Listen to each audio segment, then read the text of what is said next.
বন্ধুরা দেখো এখানে সয়াবিন সিদ্ধ করতে দিয়ে দিয়েছি।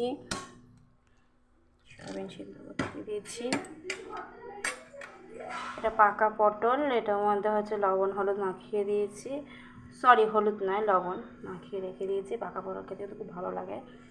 আর এটা হচ্ছে সয়াবিনের আলু কেটে রেখে দিয়েছি, এর মধ্যেও কিন্তু লবণ মাখিয়েছি, তাহলে কিন্তু আলুটা না নরম নরম তুলতুলা হয়।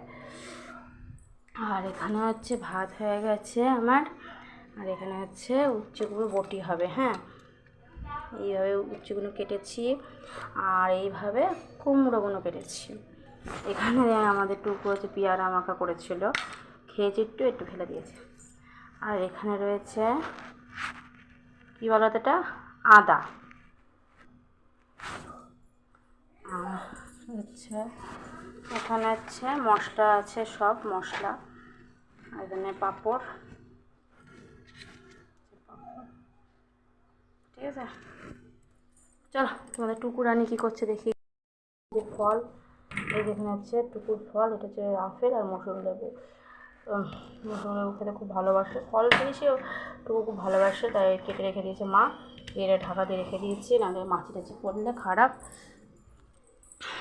এই দেখো জামা কাপড় সব কালকের না পরশু দিনেরগুলো কেচেছিলাম, সেগুলো মেলে দেওয়া হয়েছে। দিয়ে এখন এখানে রয়েছে, এখন টিফিনটা দিয়ে দেবো। এখন চলো তোমাদের টুকু রানী কী করছে দেখাবো।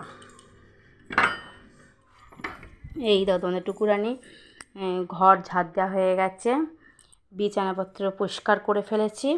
এই দেখো তোমাদের টুকু রানী কী করছে। কী করছিস? কাচি নিয়ে খেলছে। আর এই দেখো আমাদের মালা চলে এসেছে, ঠিক আছে। অত তো কথা বলতে পারবো না, পরের ভিডিও তোমাদের বলে দেবো কিসের মালা এটা। এই দেখো, এটা ঠাকুরকে এক ভোগ, মানে গোপাল ঠাকুরকে দিয়েছে। আমি চান করবো এখনই, করে সবাইকে দেবো। আমাদের গোপু সোনা, এটা কিসের মালা তোমাদের এই ভিডিও আমি বলবো না, পরের ভিডিও বলবো, কেন এটা বলতে গেলে অনেক বড় হয়ে যাবে। তাই এটা পরের ভিডিওতে আমি তোমাদের বলে দেবো এটা কিসের মালা, ঠিক আছে। টাটা, দেখাবে নেক্সট ভিডিওয়।